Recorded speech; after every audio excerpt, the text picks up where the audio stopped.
Le Seigneur soit avec vous. Évangile de Jésus-Christ selon saint Luc.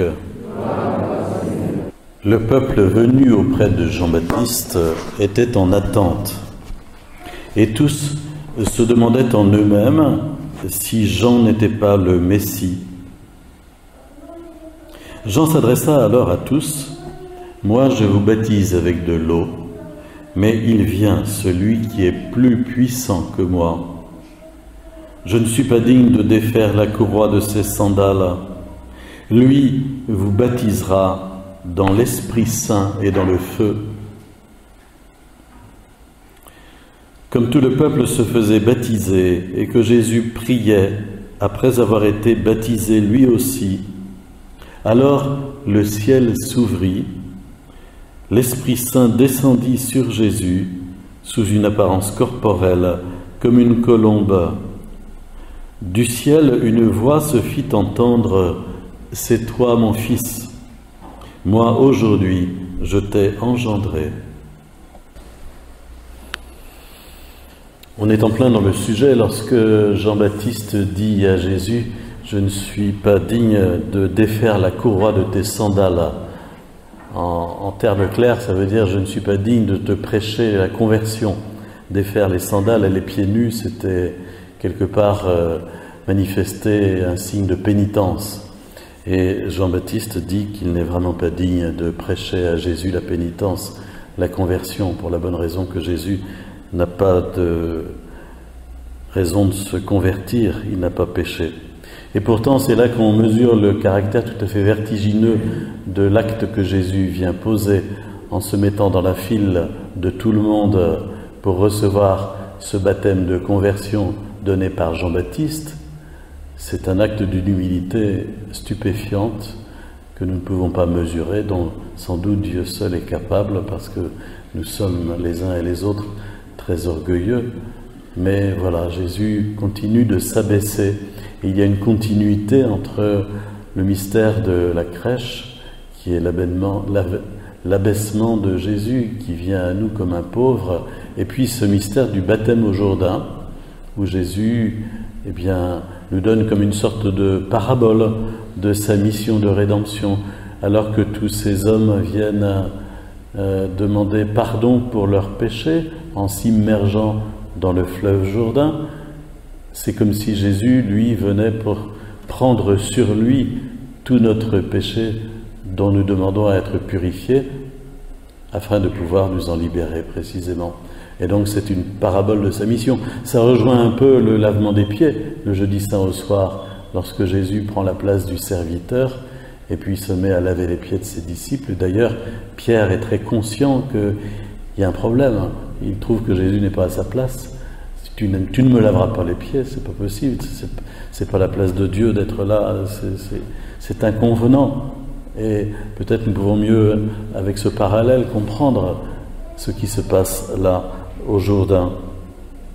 Alors la liturgie nous propose de vivre cette fête du baptême du Seigneur comme une épiphanie à la suite de dimanche dernier et puis de la fête de Noël et de dimanche prochain.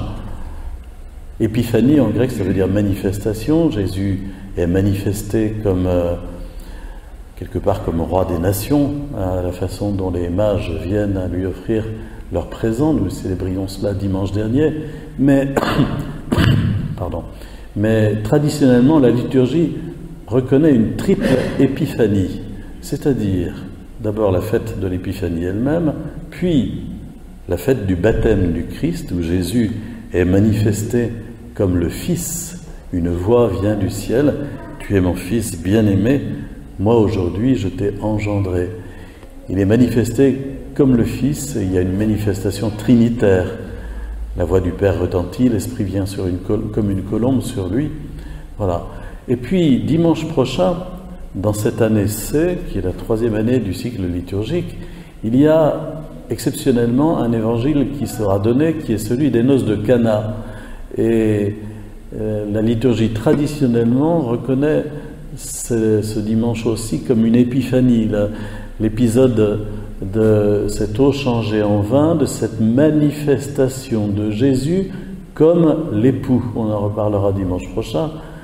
Voilà, c'est une autre manifestation encore de Jésus. Et ces 3 évangiles, depuis le début de la liturgie, étaient lus les uns après les autres. C'est le Concile Vatican II, en introduisant un cycle de 3 ans qui a un peu bouleversé la chose. Mais la 3e année, nous retrouvons les 3 évangiles, l'Épiphanie, l'adoration des mages, le baptême au Jourdain, et puis Jésus à Cana qui accomplit son premier signe et qui, comme dit saint Jean, manifeste sa gloire. Il manifesta sa gloire et ses disciples crurent en lui. Vous voyez qu'on retrouve le mot épiphanie par derrière. Alors simplement demandons peut-être d'être visité par l'Esprit de Dieu pour être humble, comme Jésus a été humble. D'être humble dans notre cœur, d'être humble aussi par rapport aux autres. On est tout à fait prompt à juger ce qui est de travers chez ceux qui sont à côté de nous. Et Jésus, par son attitude, nous enseigne au contraire à accepter d'être dérangé, quelquefois meurtri ou accablé par ce qui nous fait mal chez les autres. Il n'hésite pas, lui, à venir vraiment au cœur même de ce monde pécheur, de ce monde éloigné de Dieu, de ce monde qui est profondément orgueilleux, comme nous le vivons encore aujourd'hui. C'est vraiment une marque de ce monde-ci. Imaginez quand même aujourd'hui, il y a cette grande manifestation nationale, mais enfin, au-delà de ça, quand on réfléchit et qu'on se dit qu'on se permet aujourd'hui de redéfinir ce qu'est le mariage, quel orgueil quelque part, quel orgueil insensé. Et alors que la France est une des premières nations chrétiennes qui a engendré nombre de missionnaires pour porter l'Évangile, quel orgueil insensé. Demandons la grâce de l'humilité pour nous-mêmes, pour notre pays aussi, la grâce de la sagesse, que l'Esprit Saint vienne sur nous. Vous avez vu comment Jean-Baptiste définit d'ailleurs la mission de Jésus. Il dit « Moi, je vous baptise dans l'eau ». Et le baptême donné par Jean-Baptiste n'était pas le sacrement de baptême, c'était un geste de conversion. Moi, je vous baptise dans l'eau. Mais lui vous baptisera dans l'Esprit Saint, dit Jean-Baptiste. Et donc, la mission de Jésus, c'est ça, c'est nous plonger dans l'Esprit Saint, l'Esprit d'amour, pour que nous ayons la lumière, que nous ayons la sagesse. Et en écho à cette parole de Jean-Baptiste, saint Paul, dans la lettre à Tite, que nous avons entendue en seconde lecture, nous disait « Par le bain du baptême, il nous a fait renaître, il nous a renouvelés dans l'Esprit Saint. » Et saint Paul a une vive conscience que vraiment, c'est Dieu qui est premier, c'est Dieu qui est venu à notre rencontre, c'est Dieu qui vient nous sauver et nous faire rentrer dans l'humilité par sa propre conduite. Paul dit, la grâce de Dieu s'est manifestée pour le salut de tous les hommes. C'est elle qui nous apprend à rejeter le péché. Voilà, c'est l'exemple même de Dieu, c'est l'amour de Dieu qui est venu jusqu'à nous, qui est capable de transformer nos vies et non pas nous-mêmes. Alors accueillons cet amour de Dieu une fois de plus aujourd'hui dans cette Eucharistie.